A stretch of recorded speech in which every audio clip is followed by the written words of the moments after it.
Welcome to the Get Published podcast, sponsored by Brodie Consulting Group. To get more information about our publishing and coaching services, go to getpublishedpodcast.com. Hello, I am Paul Brodie, and thank you for joining us for another episode of the Get Published podcast, where we help authors get published with a proven system that works. Today, we're being joined by Joe Blevins, author of Pixieland. Joe, welcome to the show. Thank you. I appreciate you, Paul. Are you ready to get started? Yes, definitely. All right. Question number one. What is the one piece of advice that you would give to a first-time author who is currently writing their book?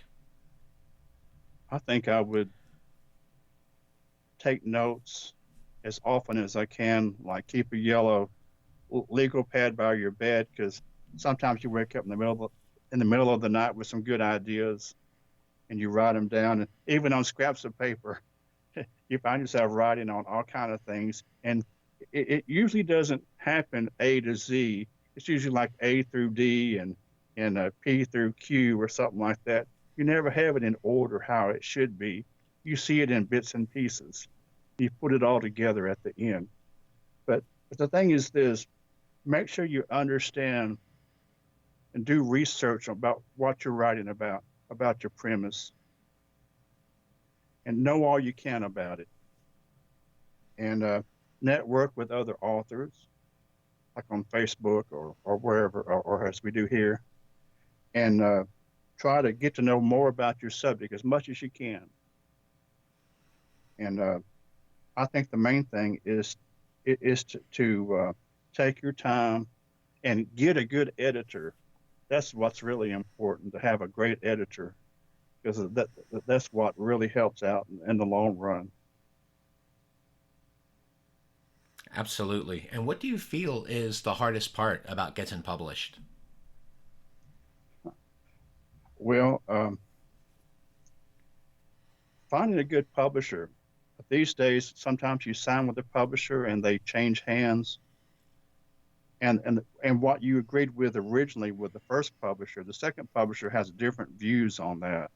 And they try to change your idea around.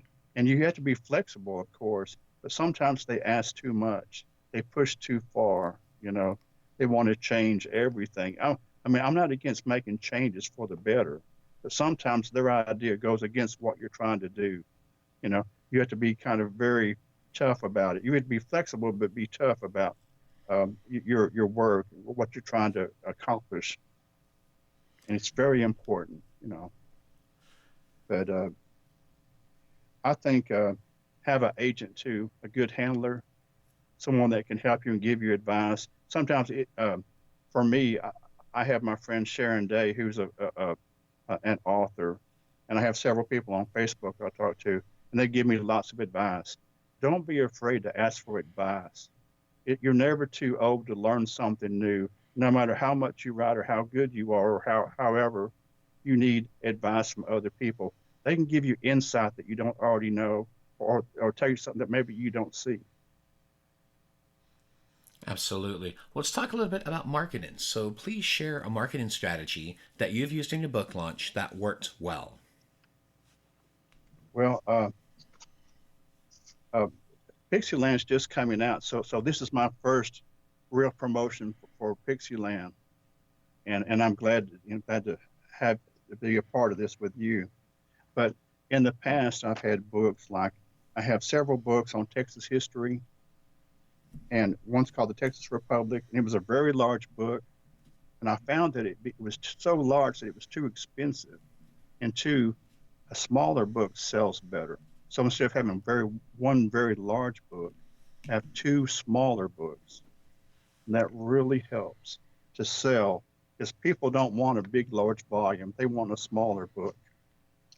And so what I did was I dressed as Sam Houston, and I went to about 25 schools or so and did a presentation, Sam Houston Returns. And I spoke like Sam Houston would be if he was here today. And I went to some historical societies, the Daughters of the Republic of Texas and the Sam Houston Museum in Huntsville. And they just went nuts. I mean, you do the character and you become a part of it. You live it, and it becomes a part of you when you write a book. It's something personal, and so if you can actually show someone how you really feel about it, you explain it to them, and they get to understand it like you do, and they can own it like you do. It belongs to them too. Well, and you bring up a great point with that because, especially taking a book that is a large book and sectioning it out into 2 to 3 different books, that's something that I typically will recommend to my clients to create a book series with that. Because you're right, people want information they can digest in a short of a couple of hours, like a flight from DFW to LA or a flight from LA to Chicago, something that they can digest in a few hours and really enjoy in one sitting. Yeah, that they want a turkey sandwich, not the whole turkey. They might want a drumstick, but that's about all. Don't give them too much because they're overwhelmed by it. I mean, you want to give them everything, but then you want to hold some back for another time. So make it a series, and a series probably sells a lot better, I think.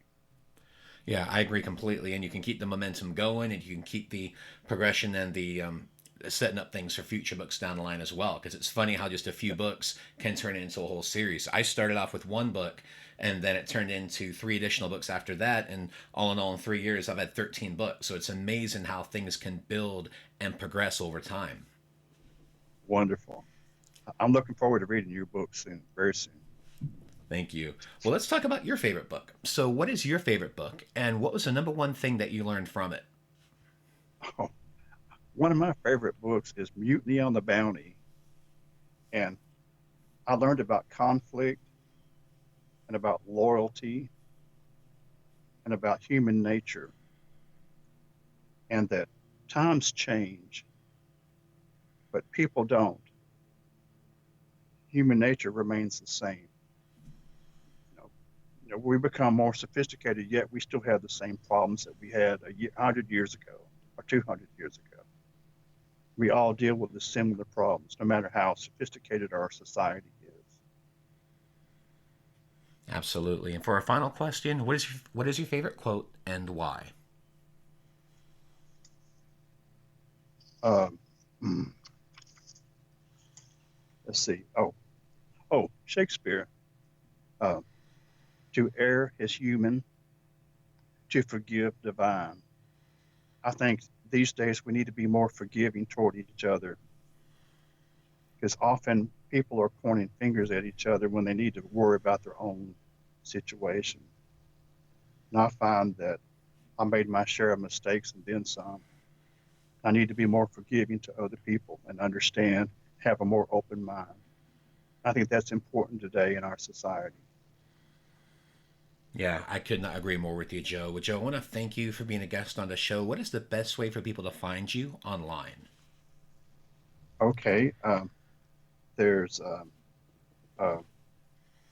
there's WordPress, blevinsbooks.wordpress.com. On Facebook, Joe Blevins. There's a couple of them, but the one in Merritt, and also to on Skype. Here on Skype now. I wanted to say too that when you make a book, sometimes it's good to make a sample of the book and see how it looks like, how it turns out, how it looks as a book. One of the things you do is you make a sample. That way you see how it really looks in the real printing, how it might look, how it breaks out and everything. Yeah, get that That's visualization. Yeah. So you have like a sample, so that when your real book comes, you have a good example to work from. Say, well, this is how it looks. This is how it works, and you say, well, there's a problem here. The flow isn't right. You have to keep the momentum and build it, and give them a moment of pause and something to think about. Well, Joe, thank you once again for being a guest on the show, and I wish you all the best in your author journey ahead. I look forward to reading your book, sir, and thank you for your time. Thanks again for joining us today. To learn more about how to get your book published with a proven system that works, grab a free copy of my book at getpublishedpodcast.com.